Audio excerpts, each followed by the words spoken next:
C'est une belle bagaille qui bon Dieu qu'a dans nous. Une radio soleil qui peut éclairer nous. Qui peut dire ça qui bien, qui peut dire ça qui mal.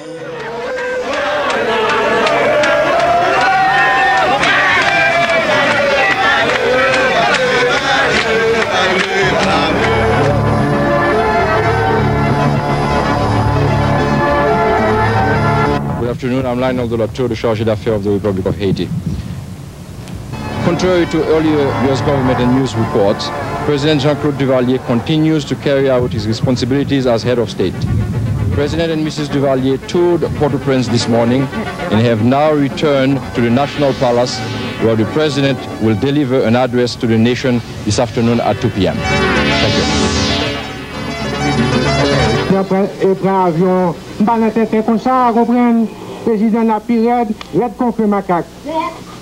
Bon, nous tous entendons déclaration que le président fait ce fait dans la radio nationale. Il y a juste quelques instants, le président a déclaré que le président Lapirède raide contre macaque. Le chef de l'État, entouré des membres de son cabinet ministériel et des représentants des grands pouvoirs de l'État, va s'adresser à son peuple pour lui redire sa foi dans le destin de la nation. Excellence, le président à vie de la République, j'ai l'insigne honneur de vous inviter au micro. Peuple haïtien, en ces jours difficiles que nous vivons, il est de notre devoir d'opérer le rassemblement de toutes les forces vives de la nation afin de sauvegarder la paix et d'assurer le fonctionnement normal de nos institutions. Je sais combien grandes sont vos préoccupations face à la vague de violence enregistrée dans certaines villes de nos provinces, et je réaffirme à tous ma détermination inébranlable de poursuivre ma mission ainsi que l'œuvre de promotion économico-sociale que je n'ai cessé de réaliser au bénéfice des majorités nationales avec courage et dignité.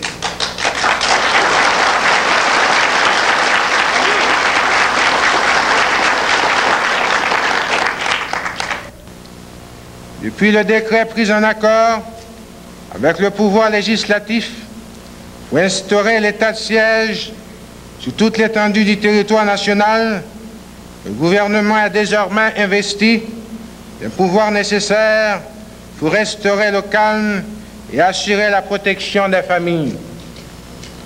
Les forces de l'ordre ont reçu les consignes pour assurer dans le respect strict de la Constitution, de la légalité, la sécurité des vies et des biens sur toute l'étendue du territoire national pour que tous ensemble, sans distinction aucune, nous puissions travailler au bonheur et à la grandeur de notre cher Haïti.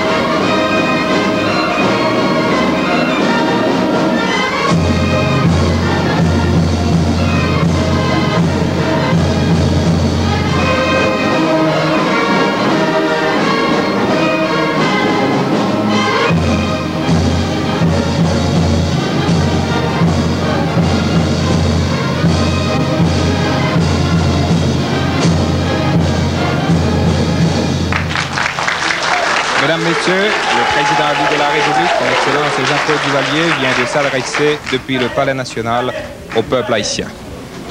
En direct, la télévision nationale vous a fait vivre cet instant important de la vie nationale, le message du président à vie de la République, Excellence Jean-Claude Duvalier. explain to us how it was that the White House, apparently quoting the U.S. Embassy in Port-au-Prince, announced this morning on board Air Force One that the government had fallen and Duvalier had left the country? I can't, other than to refer you back to the caveat I introduced at the very outset in offering you this sitrep that we have as of now, as of late morning, and that is that there were a variety of conflicting reports, and some reports may have tilted in that direction, and that's about where I'm going to have to leave it. Those unfounded reports of Duvalier's downfall led to jubilation in Miami's large community of Haitian refugees. The people there said they believed the initial White House announcement. Hundreds jammed the streets thinking that Duvalier had been overthrown.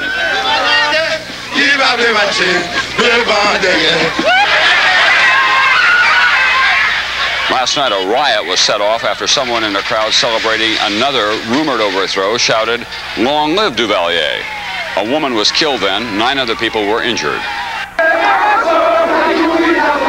It started as a celebration. The rumor of Duvalier's fall had spread through Little Haiti almost like lightning. And we are a proud people, and we're going to be free forever and ever. But this celebration soured. Demonstrators thought they recognized a member of Duvalier's security forces driving by. The car he drove was mobbed and later burned. The driver fled, but in doing so, killed one person and ran over several others. I just crossed the street, coming from here to going over here. He ran in, he hurt me. We still have to fight. Okay, someone dead, we have to fight. Duvalier have to go. The mob then turned its anger at a record store believed to be owned by another one of Duvalier's security men. Police with dogs moved in. They were not the targets of this violence, but one officer was injured by a thrown object. Stop everything now! Everybody, everybody stop that! But only a few listened to those words as sporadic fires were started in trash bins and abandoned cars. While some vented their frustrations, others were still celebrating the rumor, which to them means the freedom of their friends and relatives in Haiti. Paul Dejean, hier soir, nous étions ensemble à la télévision. Vous attendiez-vous à ce que les choses se passent peut-être aussi vite?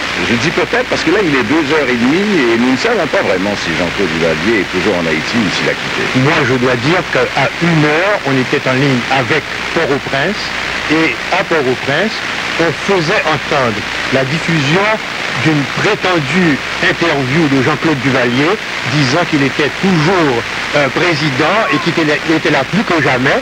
Mais les gens à Port-au-Prince eux-mêmes disent qu'ils ne se laisseront pas prendre à ce bluff.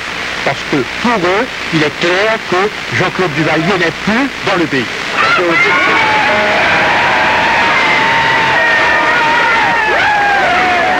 Ce que vous dites, Paul Dejean, c'est que qu'il y soit encore ou pas, de toutes les façons, il n'y sera pas pour longtemps. Non seulement il n'y sera pas pour longtemps, mais il est clair que le peuple haïtien, que ce soit dans les villes de province, que ce soit à Port-au-Prince, manifeste de façon absolument certaine et évidente qu'il ne veut ni de Duvalier, ni des suppôts de Duvalier. Très bien, alors, puisque vous dites ça, alors après Duvalier, qui va le remplacer? Bon, avez-vous la certitude que c'est pas quelqu'un qui rapidement pourrait lui ressembler? Je crois que s'il y a quelqu'un qui rapidement qui ressemble à Duvalier ou qui veut ressembler à Duvalier, il sera encore plus rapidement éliminé par le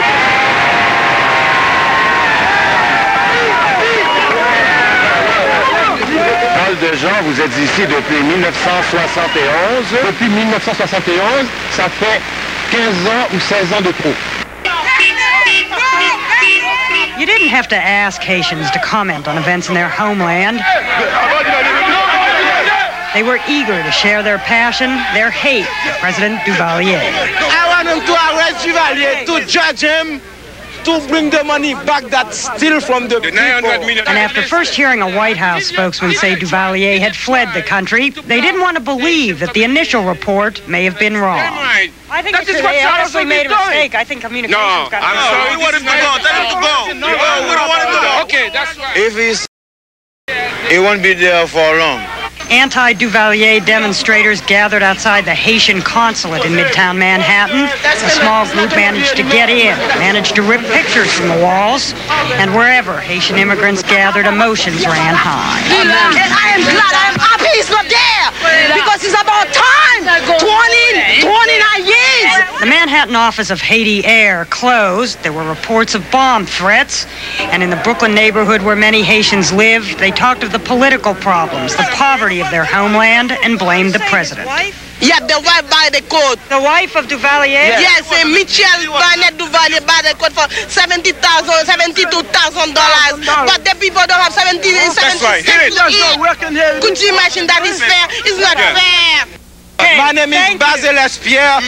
I would like to go down there Saturday morning to kill a couple to Tomaku. Just a basic factual point of departure. President Duvalier is still in control. He was on television today. This morning, they were playing a tape. This afternoon. They were playing a tape. And I think that when he was seen going about the city. No, they were playing a tape the same way they did when the father died. You hope. No, we're not talking about hope. No, we're not talking about hope. We're talking about exactly, this is a fact of the matter. And when you say there has been no organized opposition, at the United Haitian Association had requested a congressional hearing on the blatant violation of civil, political, and human rights in Haiti. That hearing was held on April 17, 1985 by the Subcommittee of Human Rights and International Arios, how's the phone system? And the Reagan administration can you call Haiti? Ignored it. Excuse me. Have you been on the phone to Haiti today? Excuse me. We have control of the situation. The problem is this: what we are trying to do, we are trying to prevent bloodshed. We are trying to come up with a national unity government. Right. Because we are trying to be sure that at least we are taking all necessary steps leading to the establishment Who of is we? Name the opposition force, the La Resistance, the freedom fighters. Who are they? No, what we are saying is this: we cannot have a formal government without the strong participation of us living outside of the country. We are willing to go back to Haiti to participate in the general election. Should the United States, which is the dominant force in the northern part of this hemisphere, go in there if wholesale bloodshed starts?